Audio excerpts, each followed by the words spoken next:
could do something interactive that creates a special moment that people want to create that memory with their friends or their family in that property. And then secondly, if you can create cool areas around the house, like outdoor spaces are huge. If you can add a hot tub or even just a fire pit with some pavers and some string lighting, you're selling the experience, sell the ambiance, not just, what's at the property. Is it a nice place or not? Because people want to take photos and take videos on their phone and show everybody else, look what I'm doing. This is The Fighting Entrepreneur, the podcast dedicated to entrepreneurs looking to change the world. Learn how to start, build, and scale a business in today's highly competitive business environment. Here's your host, The Fighting Entrepreneur, Anik Singal. What's up, you crazy fighting entrepreneurs? Guess who it is? Your favorite person in the whole wide world, Anik Singal, back with another episode, and today's is an amazing episode. I'm super excited because, as I was joking earlier, I felt like I've got a celebrity on my episode today because this is an individual that I have been following for a couple of months now on TikTok. I watch all his videos because he talks about a topic that I find very interesting. And I don't just listen, I take action. I've actually gone ahead and done I can't necessarily say I've done it exactly how he's teaching it. I want to learn more about that, which is why he's here today. But Airbnb, we're hearing all about it. Airbnb's killing it in their earnings. Everyone's staying at Airbnbs. Everyone's building Airbnbs. What is going on? Is it still an opportunity? Is there still something going on? So our guest today makes $30,000 a month on Airbnb. And he's doing it with just 4 properties. So we're going to ask him all kinds of questions. Okay. So first we're going to start with learning about his story. And then we're going to talk, you know how I do. I get detailed, I get into the weeds of like, how is this strategy working? So make sure you watch the entire episode. We'll get into all of that. Now, full disclaimer, everybody, I bought my first property that as of the day I'm filming this, right? So I don't know when this releases, but as of the day I'm filming it, it's been now up for rent for like 5 days max. And in those 5 days, we've already booked like 43 nights. That's pretty freaking cool. Like the first day we listed it, the bookings just came running. I mean, it felt as good as when I had first started my online business. I made my first $1, right? Because you hear all these people talk about it and you're like, I think they're all out to get me. This is all a big ruse to like scam me into buying a property and listing it on Airbnb. But then suddenly you start getting bookings and you're like, oh my God, it works. However, as joyful as that is, some things have come up that you only learn by doing. And so I want to ask our guest today about those because it was like a little concerning to me now that I'm actually doing it. But my goal this year on the record is to buy a few properties to then do Airbnb with them. So that's why I have him here today. Like I said, I met him. I'm not ashamed to say I don't know much about him. So we're going to get to know each other in front of everybody. But I followed him long enough on TikTok to know he's a real deal. And I'm excited to hear from him. So again, anikpodcast.com. If you want to binge listen to all of our amazing episodes. As you know, I made a change here over the last few weeks. These episodes are different now. Longer, more thorough. I really want to get into the weeds. And I'm exploring all kinds of topics now. It's not just, how to build an online business. It's investing. It's basically whatever the things I'm interested in. I'm taking you along for the journey. And of course, Lurn.com, Lurn.com to join the entrepreneurial revolution. And so with that said, I want to introduce you to our guest today. He's joining me in the ring, Michael Elefante, a Airbnb pro expert. You can find him on TikTok. I highly, highly, highly, highly recommend you do and follow him there. Lots of great stuff to learn. He has some coursework and trainings, which I'm going to be taking. So we'll get you URLs to that soon. But Michael, welcome to the show. Thank you so much for having me. I can't wait for this conversation. It's going to be fun. Yeah, it's going to be awesome. Well, Michael, so first of all, how long have you been doing Airbnb now? About 2 years and 2 months. So still fairly new, I guess, in perspective. Yeah, you look pretty. Yeah, you look pretty young, man. Like, I don't think you can be that old. Like, do you mind me asking how old you are? 29. 29. That's awesome. Dang, I'm jealous. You're buying properties before you're 30. My CPA tried so hard to get me to look at investing in properties in my late 20s, and I thought it was the stupidest thing to do. I think back now, and I think about all the money I lost by not, for me, it clicked like about 3.5 years ago, and it was thanks to my wife who made it click. But I was 35 by that point, and I still have the same CPA, and I called him back, and I was like, "Why didn't you?" And he's like, "I tried, you idiot. You wouldn't listen to me." So good on you, man. So tell me a little bit. We're gonna get into just for everyone, so I'm gonna ask him about how to find a property, where to buy the property, how to maximize it, what kind of ROI should we look for, what geographical areas are the best, and should we start with a condo, a townhouse, a single family, a freaking building? I don't know. We're going to get into all of those. But before we do, Michael, what were you doing before this? Like, how did you, and I hope your answer isn't I was like a real estate developer who was like a master of, real estate, but it might be. But yeah, what were you doing before your Airbnb? So backtracking several years, I was a college athlete, played baseball through college, was hoping to play professionally, didn't pan out. So I just jumped into a sales profession in the technology industry. So I was selling data center, cloud, all sorts of stuff, networking, and quickly realized that I did not have any passionate bone in my body for tech sales. So chasing the dollar, right, trading my time for money, I quickly learned about the term financial freedom and what that meant. So I spent about 4 or 5 years in tech sales, saving up money, but not quite sure what I wanted to invest in. Read all the books, Rich Dad, Poor Dad, watched a ton of YouTube videos, did some networking. I was really focusing on my earnings at the time. So how can I expedite the amount of dollars I can save each year so I can make that investment or those investments when the time comes? So the way I got into Airbnb, with my wife and I were actually transitioning into a new job for myself, moving from Austin, Texas to Nashville, Tennessee. And I was really interested in doing what a lot of people do, right? Small multifamily, maybe a duplex, maybe try and house hack single family and rent out the units, maybe shoot for what, $200 a door. That didn't quite get me excited when I was breaking down the math and thinking, what is my financial freedom number? Meaning the amount of cash flow I needed to surpass my monthly living expenses and support my lifestyle. I was like, how many properties do I need for $200 a door? Quickly learned about Airbnb. And I was like, if these numbers are real, I'm all in. But like most people listening, you hear people talk about the numbers like myself on TikTok and Instagram, and they don't sound real. But a single property, I learned, can cash flow you thousands of dollars per month, especially when you learn how to set yourselves apart. So we made our first investment. And one of the quick lessons I learned was how much it cost to furnish a house. I had to sell my truck, which I had like a dream truck of mine. I paid off as fast as I could, sold that to furnish the property. Saw all that cash flow coming in, and we were all in. So we can get into the weeds on the other properties we got, but that was kind of my background and how we got into it. And like you said, when we first launched on Airbnb and saw those bookings come in, it was just like Christmas every time our phone started, going off. So super exciting stuff. And honestly, it's just amazing how quickly you can scale, or how much faster you can scale and reach financial freedom. It really only takes you 1 to 3 properties, I think, to reach financial freedom for most people with Airbnb.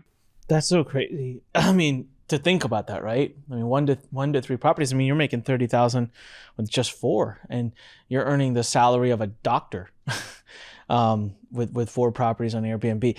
Okay, so to get some negative Nancy's questions out of the way right out the gate, you started 2 years ago. Pandemic. Did you start? Was it pre-pandemic or post-pandemic? It was. We launched our first one in December of 2019. Okay, so pandemic happens and everyone's like, Airbnb's going to die, hotels are going to die, everyone's going to die, it's all over. And then like once it settles, it's like, oh my God, Airbnbs are taking off like a freaking rocket because no one wants to stay in hotels. So it actually makes perfect sense. They want to stay in a socially distant home.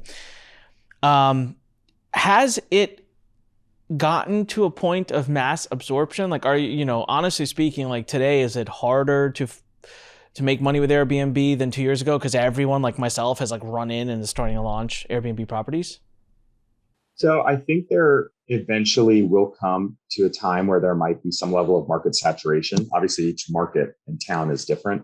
But if you look at trending data reports that AirDNA and some other, data hub publishers put out each year, the supply simply cannot keep up with demand. And not just the supply of the housing market, but the supply of rental homes available. And even in rental homes available on AirDNA, it actually has not recovered since pre-pandemic levels because so many Airbnb owners, short-term rental operators, either went to something like midterm or long-term stays like corporate housing, or they switched to a long-term lease or sold off their properties because they were so scared that they wouldn't be profitable for the foreseeable future. So the number of houses out there, the supply is still not what it was in most markets pre-pandemic, which a lot of people don't realize. And I actually honestly did not realize that until last week. I was looking at the numbers on AirBnb. So I found that fascinating. The second thing to think about is if the market does become, has saturation in the future or becomes oversaturated, it just stresses the importance of being in that top 10 to 25% of performing properties. So in my mind, I'm trying to sell the experience. If you can sell the experience, think like the way Apple does with their products versus selling the product, selling a home, a hotel room, you're going to earn a higher click rate, more bookings, more positive reviews, appear higher in Airbnb search, and get more at-bats than the rest of the properties out there. So if you are able to do that and provide that better experience, I think you're going to still perform extremely well in years to come, even if the market becomes oversaturated. I think the bottom, 25 to 50% of performing properties are going to be the ones that struggle. Yeah. Okay. So, you said this quote earlier and I wrote it down, and I feel like that's where we'll get into some of this is like set yourself apart is something you said. And I noticed with our property, so our property's in Fort Lauderdale. It's, in a hot area that's got a lot of properties. I mean, so when I search Fort Lauderdale and look at our area, ours is kind of one of many. And that was the first thing I noticed a couple of days ago when I was going through it. I'm like, God, we don't there's one property right next to ours, in the listings, that you could just tell their highlight is their pool. They've got like all these lights and it's just super sexy. And I don't even know if anyone would really use all of that, but it just looks really sexy. So I started to figure that out and I'm thinking like, okay, what's going to be our set ourselves apart? So we'll talk about that, but I kind of jumped into this maybe a little bit too quickly, and I figured for some of our listeners, just so you guys know, what we're talking about with Airbnb is that Michael buys a property, he owns it, but instead of renting it to someone on a lease that's a 1-year lease and, just kind of letting them live there, he rather do what they call short-term rentals, and that's you use sites like Airbnb or Vrbo or other sites, and you allow people to simply book 2, 3, 4, 5, 6, 7, 8 nights. They pay a big premium for that. Your place is furnished and all of that fun stuff. And so technically speaking, you should make more money. And technically speaking, you have risk as well because you may not book as many nights. And so maybe, if you're not good at it, you'd be better off just renting it and being done with it annually. So I just wanted everyone to kind of know, like, that's at the stage. Airbnb is a website called airbnb.com. So I have a couple of questions. So you said you bought your first property, and just furnishing the place alone was, required you to sell your truck. So people that are listening right now, what's a good realistic number for them to buy this? How much cash do you have to have down? Are there creative financing strategies you used? Or, let's just be real with our listeners in the sense of like, listen, if you want to buy a house and do Airbnb, you need to have X amount of money before you can do it. Yeah, actually, the most common question I get asked is, how much did you have for your first property to get started? Or how much do I need to get started? And it's kind of an interesting answer to that question with Airbnb versus any other type of real estate investment. Even not including, borrowing other people's money or leveraging other people's money and partnering. I say, what is your starting budget? How much capital do you have to employ into this investment? And then we'll select the strategy with Airbnb from there, You mentioned the buy and hold. That's what everyone thinks of first, 20% down or whatever, 15% down. Then you have to pay closing costs, furnish the property, fix up anything that needs to be fixed up, and then list it on Airbnb. There's 2 other strategies, actually, if you don't have enough money for that down payment. Number 1 is called rental arbitrage or Airbnb arbitrage. This is the corporate housing model that a lot of people are scaling extremely fast, and the cash on cash return is extremely high because there is no down payment. You're basically approaching a landlord or a homeowner and seeking out a corporate lease agreement, which is corporate housing model. So basically you approach them saying, in the lease agreement, I need you to allow me to furnish this really nicely and rent it out to my clients or to people on a shorter term basis. That could be for a few days at a time, could be for a few months at a time. Traditionally, this was done for work relocation, traveling nurses, work personnel, and some family leisure like vacation travel. So a lot less money is needed because all you need to do is furnish it and then pay for anything associated with the lease, starting up the lease agreement. The third strategy, you're like, Michael, I have no money. Well, you could do co-hosting. This is the hardest because it takes a lot of networking, especially when you're first starting. But co-hosting basically allows you to be a virtual property manager. You don't even have to live next to the property. You deal with the cleaners and the scheduling and the guest messaging, the pricing of the property, and you get a percentage of the revenue that property brings in. So our properties brought in just north of $600,000 last year. If someone was to manage our property as a co-host for only 10%, which is far less than a traditional property manager, they would have made 60 grand with no money out of pocket to get started there. So that's just an example. And I know people that have started with co-hosting and have scaled to 10, 15 plus properties. And now they have enough cash flow just from co-hosting, which you can automate 90% of the management, to leave their job and do that full time, or to collect enough money to start their own arbitrage or own buy and hold. So there is a strategy for every budget out there, but certainly the cost barrier of entry to a buy and hold can be quite substantial depending on the down payment and the size of the property. And a size of property is going to dictate how much you have to spend on furniture as well. Got it. All right.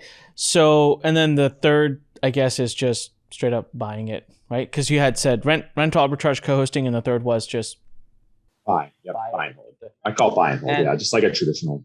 Okay, got it. Buy and hold. So take on a mortgage. Yep. And in that case, it's the usual 20% down, blah blah blah.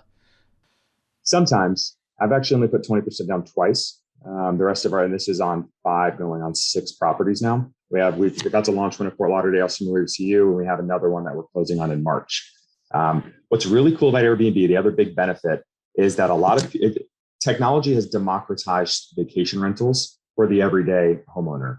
So you can even rent out your own house, but think a second home. People would often have a second home to take their family, to the beach or to the lake somewhere, to the mountains. You would ordinarily have to pay a property manager, let's say 30 to 40% historically, property management fees if you wanted to do that. But now people can do it from anywhere using technology to schedule their cleaners, to communicate with guests, smart technology to let guests in the house without a physical key, security cameras, all that stuff. So with the second homes, you only have to put down 10% for a second home loan, as long as you qualify under the normal conventional guidelines, which is really cool because the cost barrier of entry there is far less, because 10%, right? I mean, you ordinarily be paying double for a 20% down payment. Now, there are some rules around that, right? You have to have the intent to use that sum for your own personal use throughout the year, but legally you are allowed to rent it out to people on a short-term basis when you're not using it. So it's an amazing investment. You can have a paid-for vacation house that pays you money each month. You can also do a 15% down conventional investment loan or a DSCR loan, which we can kind of dig into that later on if the conversation kind of goes towards different types of leverage there. But there are different options, which is cool. So when you do a 10% down, you do a second home, is your interest rate a lot higher? So the interest rate was actually lower up until recently. The interest rate was more in line with a primary residence loan versus a conventional investment loan, because they're looking at your pure ability to pay it off versus conventional investment loan or any other type of investment loan. They know that's pure investment. They will likely take your ability to service that debt if it's a conventional loan. But with a second home, it used to be lower, but I think with so many people taking advantage of the second home loans and then listing their properties on Airbnb recently, and I think it's going into effect in March or April, I may be wrong, to double check, the interest rates are going to be more in line with that of an investment loan going forward. So they are going to be a little bit higher. How much higher do you, 50 basis points, one, like what do you? Maybe half a point higher. Okay. Yeah. It's not the end of the world. In the end, like a lot of people get really lost in that. So you said you have a 5th and a 6th property ready to go. So you have a Fort Lauderdale one, which is super cool because I think there'll be a lot of numbers I can talk to you about. But how are you financing those? Are you doing those as a second home? Or are you doing the 15%? Or how'd you get those? So my wife and I left our corporate jobs almost a year ago to do real estate full time. And now I do other stuff with my S Corp through social media and a bunch of other like little businesses that kind of flow through that. Now, as anyone out there knows, if you don't have 2 years of self-employment income to show, 2 years of tax returns, most lenders, or pretty much all lenders that follow the Fannie and Freddie guidelines for conforming conventional loans, they will not loan me or anybody else the money. So we had to pivot because we had the capital and good credit to go get a loan. I learned about DSCR loans, debt service coverage ratio loans. And now traditionally these loans were really more in line with a commercial loan, but there's no balloon payment or anything. It's 30-year fixed interest rate, but they're used, instead of looking at your income and your debt to income ratio, basically your ability to service that debt each month, the mortgage payment, they're looking at the projected rental income of the subject property to service that debt. And if the debt service coverage is, typically it's 1-to-1 or 1-to-1.2, somewhere in there, they will loan you the money as long as you have proof of funds and a credit score. Now, there are two different types there, but most will look at long-term rental, right? They want the lease agreement or comps in the area. And now there's several bubbling up now, which I'm leveraging, that are looking at AirDNA rentalizer projections or prior rental history or other comps that they pull from Airbnb. And they're saying this property is going to bring in $100,000 a year. That's more than enough to service the debt service coverage ratio on a 1-to-1. So they'll loan you the money as long as you have proof of funds and a decent credit score. When you say proof of funds, what do you, like, what does that mean? Proof? Do you need the down payment payment, or you have to show proof of funds beyond that? Yeah, you have to have the means to basically make the purchase, right? Down payment, closing costs, and then certain lenders, I think most will also look for like reserves. So they'll want like 3 months of reserves of mortgage payments, basically. Sure. So DSCR, that's interesting. And you said that you can get away with 15% down payment. Yeah. I found most want 20, but I have stumbled across lenders that will do 15%, even for the Airbnb program, short-term rental program. Now, do those interest rates go even higher from a conventional? They are. Yeah, they're typically higher than conventional loan. Also depends on the broker, the lender that you're working with. Some will be closer to conventional investment loans, but they do tend to be a little bit higher because they're assessing the loan as riskier because, there's not a lease agreement in place. And is it about, like, again, half a point and a half? Yeah, if your credit is like 700 plus, the loan amount is like less than probably like 1.5 million, you're probably looking at a minimum high 4s to a maximum of 6, somewhere in there. Got it. All right. And that stands to change, everybody, because interest rates are going up. So hold on to your hats for that. Okay, cool. So we talked about different financing strategies. So really, you do have to have money. And my assumption is that, like, do you tell your students about, have you found a sweet spot? Like, hey, a good Airbnb property, we're probably going to be $400,000 at least, right? Like, you're not going to go to a tertiary market, buy $100,000 house and Airbnb it. That's my guess. I don't know, but I'm just wondering from you, like, have you found that in your research? Yeah, the cost per property varies across each market pretty drastically, right?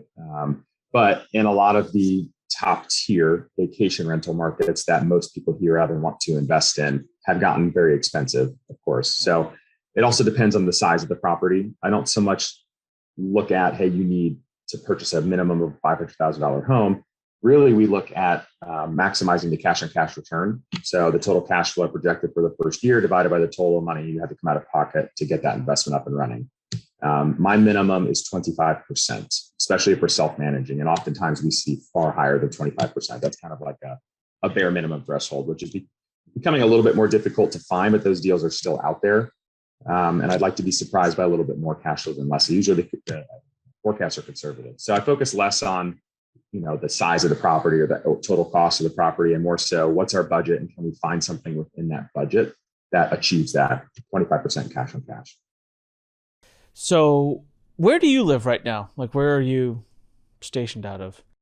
So, loaded question. My wife and I last lived in Nashville, Tennessee. We lived there for about 2.5 years. And in May of last year, after we quit our jobs, our goal was, before we have kids, we want to travel as much as possible, especially in the US. We've done a lot of international travel over the past bunch of years. So we actually lived in a camper van for 6.5 months and traveled to like 22 national parks, hiked over 400 miles, did a bunch of crazy stuff. And we brought our 2 dogs too, but it was pretty fun. So we could literally manage our Airbnb properties from our phone across the country with half cell service half the time. It was a little risky, but we made it work. And then we ended up at Fort Lauderdale for about 3 months, fixing up a property and getting ready for Airbnb. Today, when we're filming this podcast, I'm in Lake Kiowee, South Carolina. So just outside of Greenville. So we're scouting out areas to buy our next primary home. But yeah, currently we're homeless. Nice. And the reason I asked that question and your answer was like, to anyone who knows, I didn't know the answer to that, but the point I was going to get to is I guess you don't really need to be in the area to have that property, right? So what I'm confused by, and I guess we can move right into this, where I'll come back to it. So I'm going to make a note here, is you're not using property managers, but you're also not there. So I feel like that's an interesting question, because that's exactly what I'm seeing with my property that we did, right? It's just like, I kind of chuckled and I'm like, well, the property manager's making all the money. And they're not really doing much, I guess. It's been about a month and a half in, and I'm kind of struggling to see, yeah, they helped us get our licenses and stuff, and I'm not downplaying that whatsoever, but I don't know if that's worth so much money. But we'll talk about that in a second. So let's move into this. This is one of my questions I really want to ask, a two-part question. First is, what kinds of properties?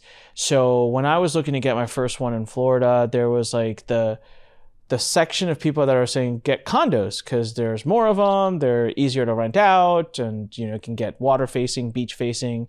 Then you got the people that are like, yeah, that's just a death trap because at any point the HOA can just say, boom, no short-term stays. But they're cheaper, easier, whatever.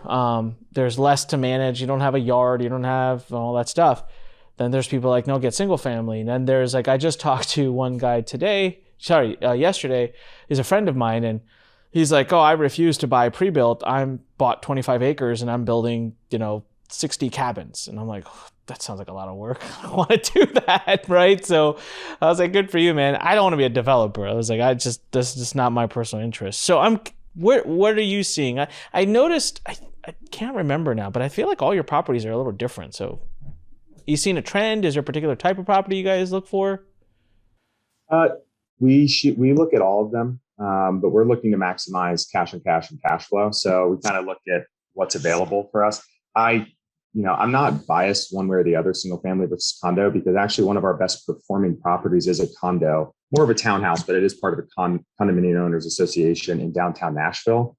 So there's pros and cons there. My requirement and what I teach people that I teach is if you're going to go the condo route, they're going to have a COA or an HOA.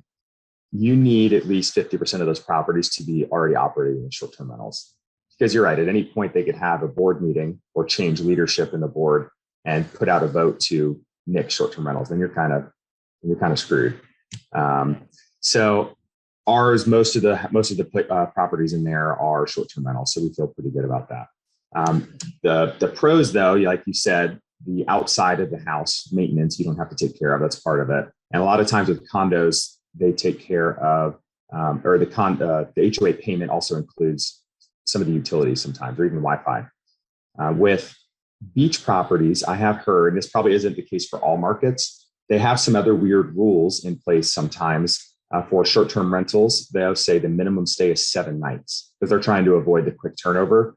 So that could really damage you, though, because especially in the off season, there's not a ton of people, especially in like the panhandle of Florida, that are going for a full 7 days. They just want a quick 3-day getaway.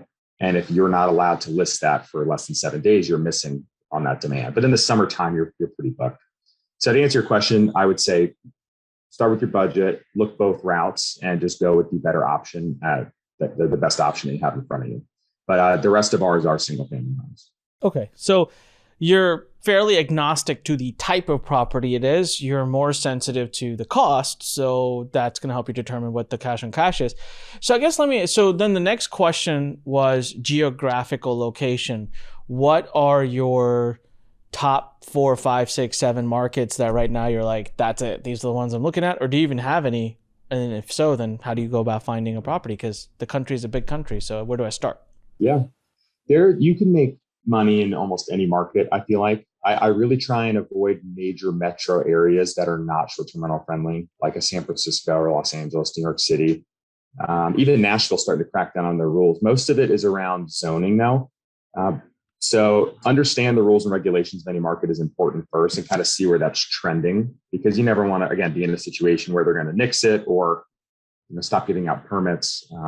But as far as the top markets that I'm looking at, Fort Lauderdale, I feel like that's going to be on everyone's radar because I made my way down there, initially starting to want a beach house in like the Panhandle area. Very more seasonal than I thought. It really tapers off big time in the fall and then picks back up in spring break and busy all summer.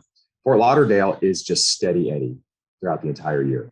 Dips off a tiny bit in a couple months like September, but the occupancy is so strong. And then if you look at the average daily rate trends, especially for nicer properties that have nice amenities like a pool, you're closer to the water, you don't have to be waterfront or beachfront, are charging an absorbent amount of money. And the key type of people that are willing to spend that kind of money come to Fort Lauderdale. I'll call it, some people you just have FU money and they're just looking for the most gorgeous place they could bring their family, or even come down from New York or something, come up from Miami for business or international business travel. And they like Fort Lauderdale. There's a lot to do. It's a really busy city. Scottsdale and Phoenix, Arizona is another one. And if you look there, the 75th percentile, if you go on AirDNA of performing properties, I don't think has been below like 75 or 80% on any given month in the past 3 years, which is bonkers. I mean, it's hard to find that anymore. Where do you get this data? Do you use AirDNA? AirDNA is the main one that I use. So have you bought their full package so everyone who's listening, I'm just going to go on a side tangent here. I spoke to the AirDNA guys. It's expensive. I mean, it was a big 5-figure, did I miss something? Is there like a back door, a cheaper entry point? Like, is there a secret word I can say? Because I was pretty, so for me, it was like, all right, like this is good, I'll do it. If I'm like full blown going into it, but this is not like I'm tatering with it. So I'll buy, it was like a 12,000. I don't remember what it was, but it was enough of a number to give me a pause and say, wow. So is that what you paid too? Or is there something else? You have to get a custom quote. You can buy each market individually, which is priced based on size of market, number of rentals per market. So I think that can range from like $20 to $100 a month. Now it does sound expensive at first, but what I quickly realized that if $100, or even if you just do a month, in one market, if you're focused on like Nashville, for example, that data can help you make a much better investment decision, or maybe not make an investment because you had to avoid it because, hey, you had all the data at hand now. The best part about when you buy that information is you can use filters, right? So you can look at, hey, I'm only looking at 3-bedroom properties. Well, maybe I should be looking at 2-bedroom properties because there's a major difference in occupancy and average daily rate between the two. And that helps you submit a more accurate forecast for yourself. So that data is definitely invaluable. It seems expensive, but if $100 or maybe a few $100s can potentially make you or save you thousands of dollars per year or even per month, it's a small number in hindsight. You sound like the guy who was trying to sell it to me, word for word. These are the words you use. You're right, though. I didn't buy it for a long time, but once I really dug into that information, I honestly bought it mainly because I'm using it every day to teach my students as well and on my one-on-one calls. But I did buy the whole U.S. for that purpose. But ever since I did, it doesn't make sense to buy the whole U.S. unless you're looking to like really scale and you got money, you're ready to go buy multiple properties. I would say buy a couple markets that you're interested in, and you're going to quickly find out which one's going to have the better opportunity because you had that data. Got it. So let's go back. Fort Lauderdale, Scottsdale, Phoenix. What else? This was like gold right here. Yeah, the Smoky Mountains are always going to be. That's the most visited national park in the country, I think by a landslide, like 12 to 15 million people a year, which surprises a lot of people. That's the border of Tennessee and North Carolina. Now, the price of real estate there has just gone bonkers because everyone's realizing that it's a great investment there. So the next market I'm focused on, which is close by, is the Blue Ridge market, Blue Ridge, Georgia, kind of LJ, Morganton area. And then Broken Bow, Oklahoma is another really good one. Ton of beautiful cabins being built there. A lot of people don't know about it. What was that? Broken Bow, Oklahoma. Broken Bow, Oklahoma. Mm-hmm. And then I'll mention one more. There's a bunch I could go on, but Joshua Tree, California. I really try and avoid California for real estate investments at all costs, but Joshua Tree, the numbers are excellent. All right. So these are locations. I'm going to play it out. You get these on AirDNA, you study the data, and you decide, based on the data, you'll determine, do you want a 2-bedroom, a 3-bedroom, a 4-bedroom, a single family, a condo, a beach facing, a mountain facing, or whatever. I guess is that all that data in there in the AirDNA package? Yeah, I don't remember if you can distinguish between condos versus single family homes, but you can distinguish between number of rentals that are renting out the entire house versus just a portion of the house, like a shared space, a room. Okay. But yeah, you could use the filters, which is the most, in my opinion, most important thing. And I will mention one more thing about AirDNA, which is extremely helpful, which I don't know if a lot of people do this, but I think you can view it for at least a limited time on the free version without having to buy a market, is looking at the top properties section, which gives you a map, and you can look at all the Airbnb and Vrbo listings on the map. And you could use those filters too, right? Looking at 1, 2, 3, 4, 5 bedroom properties. I want to know where the top performing properties are. You're going to really quickly start to notice trends. Like Fort Lauderdale, for example, you're going to notice US 1 is close, like goes right into Fort Lauderdale, but it's, a couple miles, like 2 miles west of the ocean. All the top properties, you start to notice clusters. So these, and I've never been to Fort Lauderdale, we purchased sight unseen. So I use that information to help make a better decision, a data-driven decision, not only where they're located, but also they have photos. What do you notice about these properties that they all have in common? For me, they all had a really nice pool and outdoor space. So the first property we bought was not really close to the cluster, but it was about a mile inland. Price of real estate was like way cheaper, 50% cheaper. And we spent the extra money to actually rehab the backyard, make the pool area nicer, add an outdoor kitchen, add like lighting, like you said before, like uplighting, string lighting around the palm tree. It photographs so well now because we know it's all about attention span on Airbnb. It's no different than social media for me, because you're scrolling through hundreds of properties, just like people on TikTok. What's going to catch your interest in those first 2 seconds that earns that click? When you're in that click, you get to the splash page with 5 photos. Those are your key moments. That's what's going to buy someone in. Why should I rent here? And why should I spend more money here versus the neighbor's house? So that's my mindset going in. And I use that data from Airbnb or even just Airbnb, looking at the properties that have all the good reviews, notice trends in those properties and kind of cherry pick ideas, but create your own experience. Oh, that's amazing. Do you find like, hey, 3 bedroom, that's it, I don't care. Like that's all my properties are 3 bedroom or more, 2 bedrooms or 4 bedrooms. Have you found that, or market by market, it's different? I think market by market, it's different. In most larger vacation rental markets, the bigger the house, the bigger the cash flow, certainly. But there's also a higher cost barrier of entry, so it kind of eliminates a lot of other people. And typically in most markets, there's more 2, like 3 bedroom homes than there are 5+ bedroom homes available. Now, as we have scaled, at first it was, here's how much money we have, let's select the best investment for us to maximize return. Now we're a little bit more strategic on, hey, instead of getting as many properties as possible, I would rather maximize cash flow, assuming the cash on cash return is the same across the board. So we're focusing on larger properties, 4+ bedrooms that produce 8 to 12K in cash flow a month. That's kind of our general target right now. 4 to 5 bedroom properties that produce 8 to 10K cash flow net in your pocket or total? After all expenses and mortgage paid. Got it. And we are going to get into that pretty soon, guys. So first of all, Michael, I just want to take a pause here in a moment and just to really appreciate you. You're being very forthcoming. You're giving all the data. It's awesome. I don't know if anyone who's listening is getting all of it, but being someone who's done an Airbnb, like I'll tell you guys right now, rewind and go to the geographical location part. That right there, you guys just got ridiculous value. And he got very specific. I would have thought you'd be like Georgia, not specifically the area of Georgia. So thank you for that. That's awesome. Okay, so now you kind of use your budget, you use the AirDNA data. How did you come up with these locations? So Scottsdale, Phoenix, Smoky Mountains, Blue Ridge, broken something. I wrote it down here, but Joshua Tree, like they're all over the place. Did you just, are you sitting there looking at all the markets, or is there some kind of hack you use to get to like, okay, here's the top markets? Yeah, it's a general market research. It all started with just Google searching and then networking with people. You can go to their pockets, Facebook groups, network with realtors, other investors that have already done it. And then signing up just for free accounts with sites like AirDNA. That way they send you emails. They'll get you free info. They'll post typically annual and also quarterly reports. But the annual reports are really nice because they'll give you trends that they saw from the past year, where their predictions, right, what they predict for the upcoming year as far as rental demand, supply in the market. But they'll also give you a list of top places to invest based on their data, which some of it is extremely surprising to me on the markets I would never want to invest in. But I'm like, wow, clearly AirDNA has pulled all this information and they're saying that these markets are. So that's what kind of get. And they put that on their email list? Like they just put that out for free? Yeah. And you could Google AirDNA top markets to invest in. It should bubble up. They just published their most recent one, I think last week.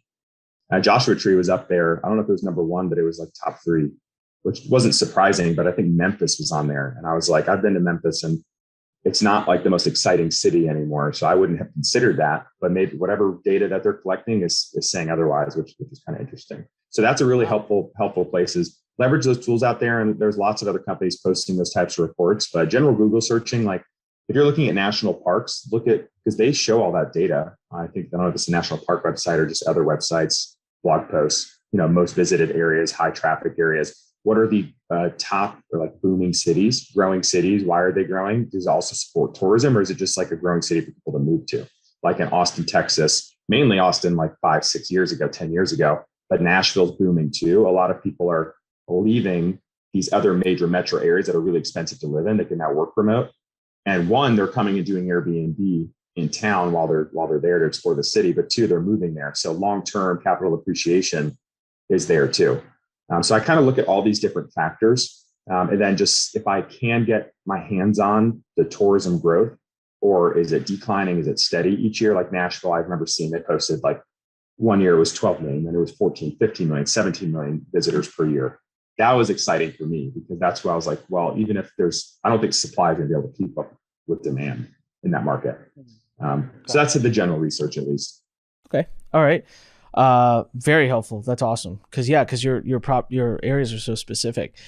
I want to talk to you about, the three main things I want to talk about now really will be the set apart, the financials, and then the managing of properties, like managing them using your phone, like you said, not having to pay the 20%, or heck, I was quoted as high as 40% to manage a property. I mean, the 40% was I just burst out laughing. I'm like, I don't even understand, what's the point? Like, I want to be in your business. I want to start managing properties instead of buying them.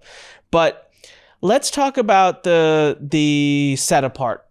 And I want to use myself as an example. You kind of got into it a little bit. So we bought a property. It's got a pool.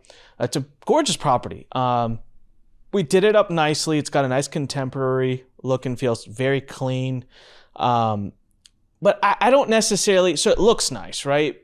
But the picture is fine. It shows that it's snazzy and it's got this nice look, but I'm not really sure is that going to make us stand out? The first day or two that we went live on listings, we got booked up like crazy. And then the last few days, we haven't really picked up much, maybe a few nights here and there. Well, go to find out, when you're a brand new listing, Airbnb helps you out. They put you at the top by default. And our cost is a little bit lower than the people around us because we don't have any reviews. We have one now. So I'm looking at this and I'm like, we got to do something. Like, we need to do like a punch to the gut to the listings, right? Like, we need to do something meaty to really make this thing stand out. So, okay, make the pool nicer. But there are like that listing that was coming up right below ours. I was like, I told my wife, I'm like, I want to go stay there. That pool looks awesome.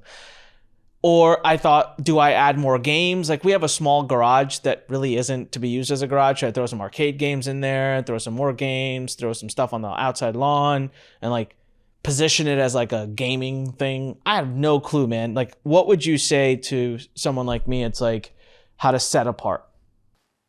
Yeah, so usually I try and create 1 to 3 key moments within the property, call it a wow factor. Depending on the size of the property and location, you may only be able to get one in there, but it's all about the photos. What is going to draw someone's attention and get a click? So it's not always just having a nice photo. Obviously, location is important because someone's going to zoom in on a map and start there.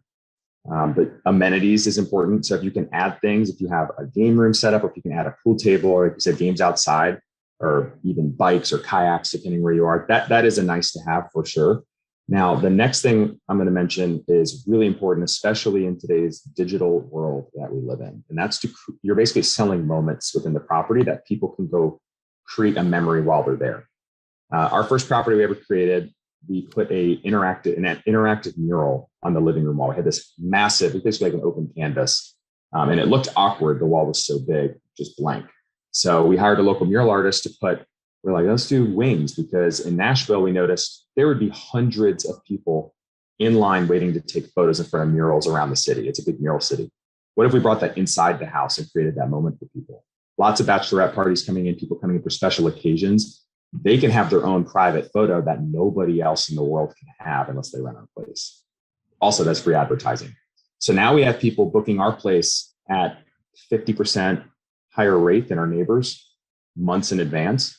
And obviously we're catering more to bachelorette parties for that specific property, but it works. And they post photos, the people standing in front, it looks like they have giant butterfly wings on it, says Nashville written above it. So that's one example. You could do something interactive that creates a special moment that people want to create that memory with their friends or their family in that property. And then secondly, if you can create cool areas around the house, like outdoor spaces are huge.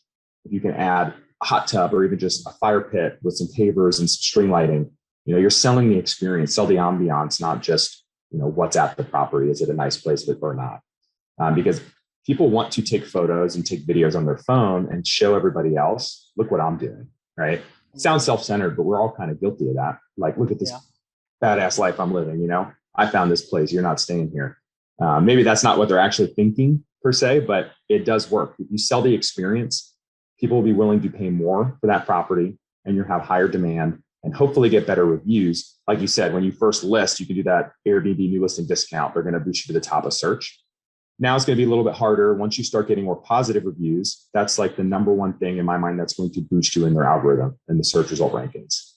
The higher you rank, the more clicks you get, right? The more clicks you get, the more bookings further out. It's kind of like this perpetual life cycle, and where you're going to get more bookings at a higher nightly rate further out. And then people are going to look at a limited availability on your calendar, see the cool photos, the cool moments within your house, and the higher nightly price, higher reviews, quantity and quality, and they're going to perceive value with that property. And they're gonna be like, other people want it, I want it.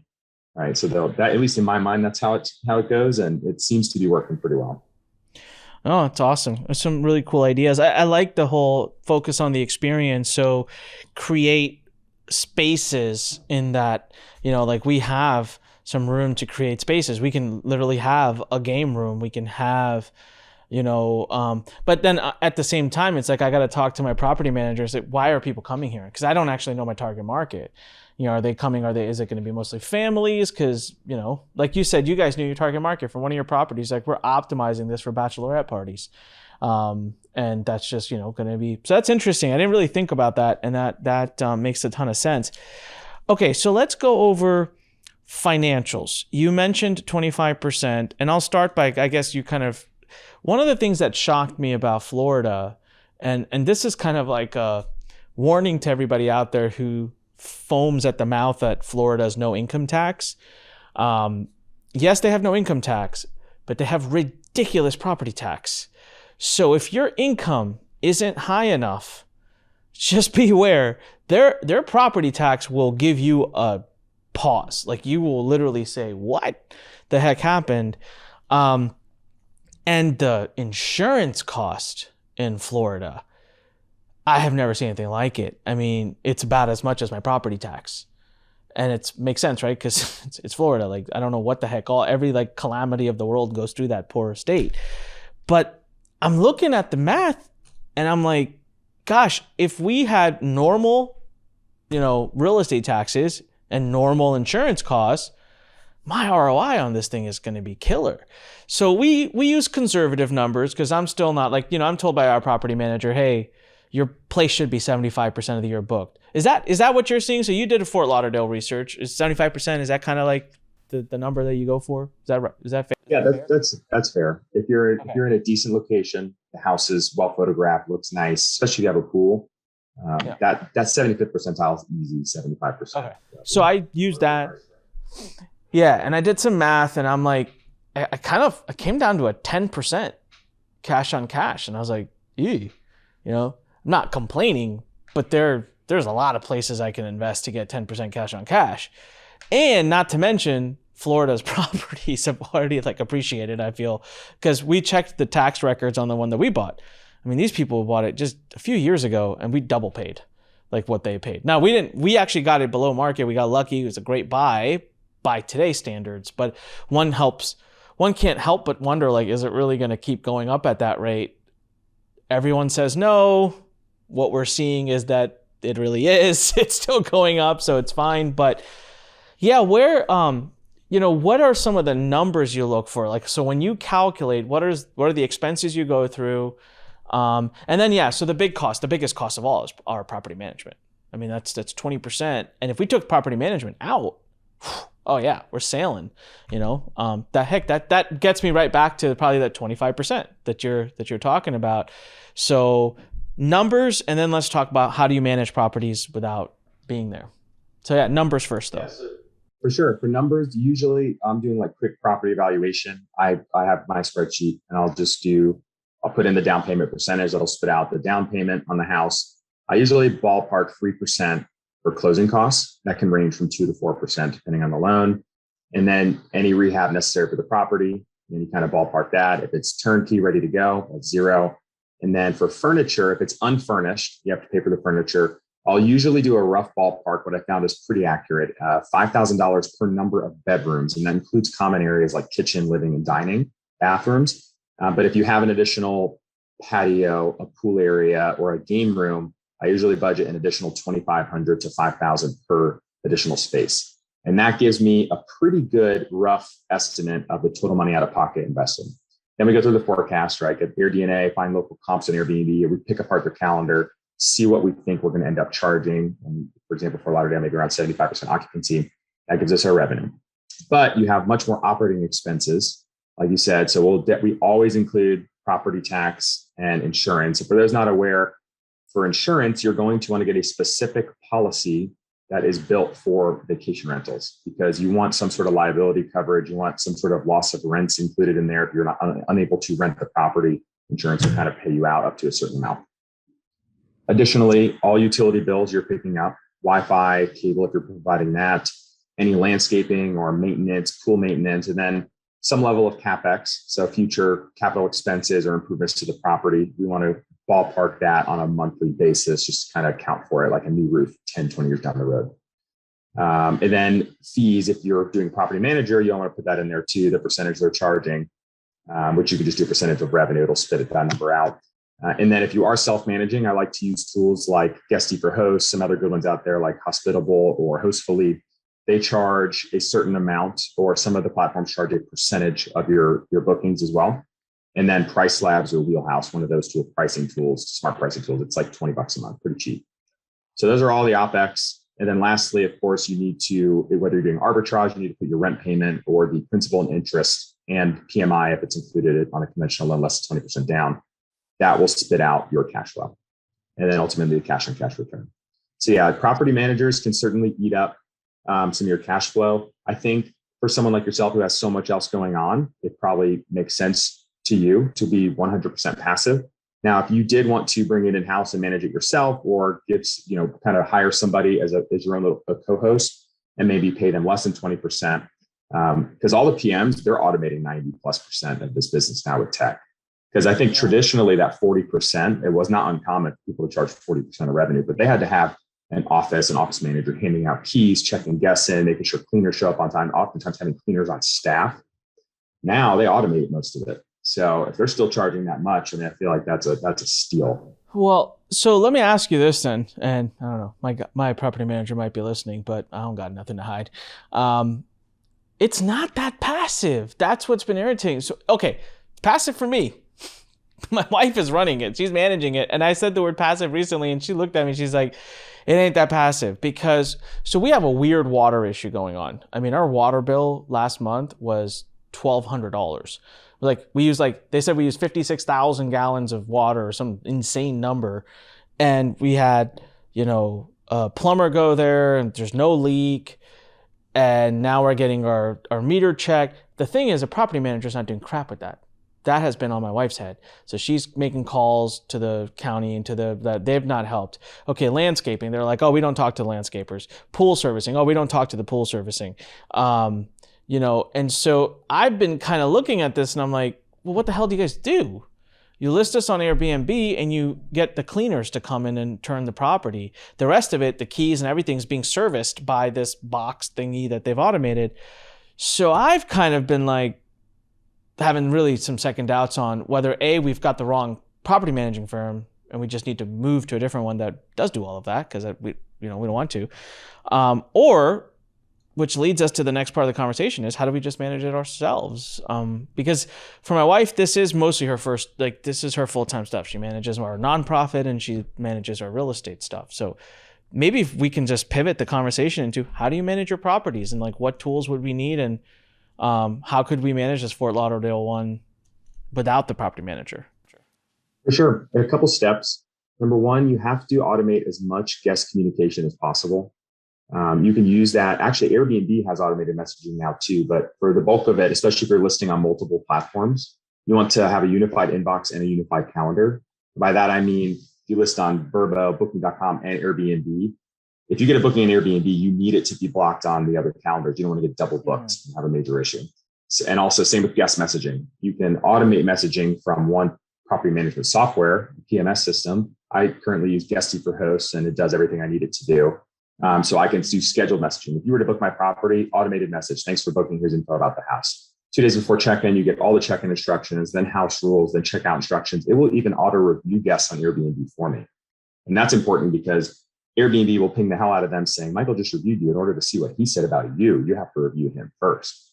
And that's important to toggle on, because ever since we toggled that on, we've been getting far more reviews. The more reviews you get, especially positive reviews, you get bumped higher in Airbnb search. So all that's automated in the background. They even have an Airbnb rankings booster you can toggle on, which will swap the last 2 photos in your listing and a couple other minor details and then revert it back the next day. I don't know how well that works, but apparently they say that's part of Airbnb's algorithm to say this is more active management. So they get boosted. And what's this tool called?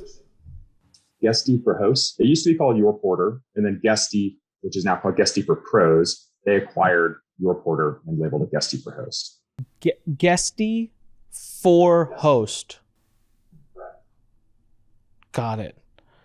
All right. Okay, so automate the communication, automate the calendar, automate the inbox. And automate as much as you can with your cleaners. There's tools out there like resort cleaning or turnover B&B. Resort cleaning is amazing. It's like $5 a listing per month for the cleaners. I would even say go pay the cleaners, pay them double.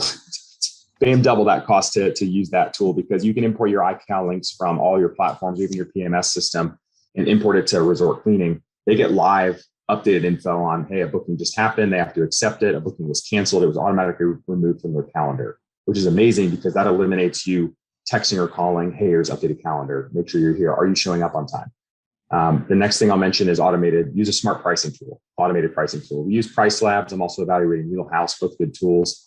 But basically they have their own market data and machine learning embedded in their platforms to pull market information and data and analytics to say March 14th and 15th is going to be a busy weekend. So we're going to change your pricing based on a whole slew of customizations you put in there, and we're going to raise it by like 25% for that weekend. I'm not keeping up with why it needs to be a busier weekend in Nashville. So that's really helpful. That integrates with it does it for you. Yeah, you put all your customizations in, and it'll even color code to the demand for each day of the year, and it will raise your pricing and even lower it sometimes to help if you're priced out of competition. I think that was like the biggest time saver for me, more so than guest messaging pricing. What's that tool called? I use Price Labs currently. Another one is called Wheelhouse. So that can sync directly with Airbnb, Vrbo, or it can sync with the property management software such as Guesty for Hosts. And the workflow is pricing gets pushed from there, updates daily to Guesty, and then Guesty pushes out to all the platforms, which is really nice. Wow. So all of those tools are necessary. Now, smart technology in the house really helps. Having a smart lock, or even a lock that isn't a Wi-Fi enabled lock that just has a code, you eliminate the physical key issue. And also you need to have a physical key backup in case the batteries die. That's happened to us before. So a guest can still get into the house. And then leveraging a security camera that you can watch. You just have one on the front of each house, like a Ring floodlight cam, for example, that you can check on, make sure the cleaners show up on time, even though they should already be showing up on time to use resort cleaning. That's really helpful. Also check if you ever have a guest issue, you'll know because your lock or your camera is going to go off constantly at maybe midnight because guests have too many guests over. So you should know. That's really helpful. And that's really it. You could use other tools like Noise Aware, some of the other smart technologies. I don't use Noise Aware currently, but that will basically measure the decibel level of the sound in the room. And some of those tools can also see how many cell phones are pinging it. So if there's more than the number of guests that are allowed at your property, you'll get alerted. So that's kind of fascinating. I haven't used that, but I've heard good things. Wow. So there's all sorts of tools out there that enable you to be as hands-off as possible. You're still going to have to respond to guests from time to time. You're still going to have to deal with issues or schedule maintenance, but you can still automate as much as possible, where it really doesn't take more. Most weeks, 1 to 3 hours a week to manage 4 properties currently. Some days longer, some weeks more, right? Sometimes less. So for example, you said, hey, you got to have a backup key. The charging thing might die, the keypad. Who keeps that key though? Because if the guest needs to get in, do you have a local person who you kind of deputize? It's in a physical lockbox right outside the front door, like one of those master lockbox, just like a four code, like one of those spin wheel numbers. So no battery in there. Yep. So you're able to tell them, hey, go to that lockbox, type in this, put this code in, and the key's in there, and then you can use it to get in. Got it. Yeah. And you can even use, sorry, I just wanted to mention one more thing, which is really fascinating to me. You can even use a smart lock like Slodge or August locks, and even soon to be used Yale. Those will integrate with Guesty for hosts. And I think some of these other platforms, if you want Guesty to change the code between every group of guests, and you could change it to like the last four of their phone number associated with their Airbnb account and send them the new code, it'll do it for you, which is super cool. That is awesome. So what about, this issue? Like got a plumbing issue, water, or guest report something's broken. I guess you found a local person that you just kind of call for maintenance, or is there an automated way of doing that as well? It depends on the market. Oftentimes we start with our cleaners. Hey, do you have a maintenance branch? A lot of them do, or they'll know handymen. We'll call them up and basically get them to agree, if they're willing to, right, to do like a monthly retainer, or hey, any issues that bubbles up, either me or a guest is able to reach out to you, and we'll pay you whatever it is, $50 or $100 for your first hour, and additional money for every other hour in materials, so you can address any particular issue. For anything that bubbles up that's like a major plumbing or electrical thing, very rare, we'll call a plumber or an electrician to go out there. So it's good to at least have those written down somewhere. And you said you find these through the cleaners? You ask them if they have? We typically start with the cleaners. Now, there are companies bubbling up like Mend B&B. They're in Nashville, Atlanta, Palm Springs, California, and I think a few other markets. I'm begging their CEO to get out to like Gatlinburg or some of these other markets, but they're just having trouble scaling because they've become so busy and popular in these markets that they're already in. Mend B&B I think they may get acquired by like an Amazon or something, because it's not just short-term rentals. It could also be for landlords or in your own personal home. It's $100 a month. I think it depends on the size of the property, but I think it's right around $100 a month. All service fees, all services are included in that $100 a month, unless it requires like a more serious time or repair on a specific item, and they can outsource the HVAC and everything. So we use them in Nashville, and guests can even reach out to them. Hey, this cabinet's broken. This is loose. It's included in the $100 a month. We submit a ticket. They go out there and they address it. They'll do it on the spot if it's an emergency, and if not, they usually respond within 24 hours. So like fantastic service. As they scale, that they're going to be used by every short-term rental operator in the country. That's awesome. Whew. That was really cool, man. There was so many tools there that can help you. I'm blown away by all the tools that they've launched. The pricing tool is so cool. It's like having your own hotel, like artificial intelligence that just like dictates the prices for you. Because I don't even know if we have that or not. I have no clue. Brilliant stuff. I wanted to ask you earlier. I know people are watching right now and they're like, how the heck he has a course, by the way, and his TikTok. So your TikTok, what is your handle on TikTok? It's M Elefante 6. So MELEF. Yeah. No, go ahead. Please spell it. Yeah, I was going to say, because not everyone hears Elefante that often, but MELEFANTE 6, the number 6. Yep. I'm going to be taking his course soon. I highly recommend everybody do it. I mean, this in and of itself was this was more valuable than most courses out there. I'll tell you guys right now. So watch this again, because we went through so many, and he dropped all these golden nuggets, all these tools that you can use. I'm going to hand this episode to my wife and say, okay, let's go do what this is. Just a personal question for you. You're still pretty bullish on Fort Lauderdale? Because I'm still thinking about getting 1 or 2 more properties there, just so we can do economies of scale with all the people that we already found. Still like bullish on that? I am. Yeah. Long term, it's just the market in South Florida is booming. Not just from a short-term rental perspective, which the occupancy and average daily rates are bonkers, but the amount of people that started visiting South Florida more than normal during COVID. It was a little bit freer of any type of local mandates and things. And also the remote working that I think is going to be permanent or semi-permanent for most employees out there. A lot of people are leaving, like I said earlier, the big cities like Chicago, New York, San Francisco, historically very high cost of living. And they're opting for places that have better weather, like South Florida, Arizona, even Nashville, Tennessee, Raleigh, North Carolina, where they could still make the same money and move there and just live an awesome, I guess, life as far as like the cost to live, as we think of. So long-term capital appreciation, I think, is going to be steady because the demand for houses there and other things will continue. Now, I don't know if you went out to dinner while in South Florida, but we went out to dinner on several weekdays. And I know it's typically the busier season in the winter, but we'd be out to dinner on like a Monday or Wednesday night.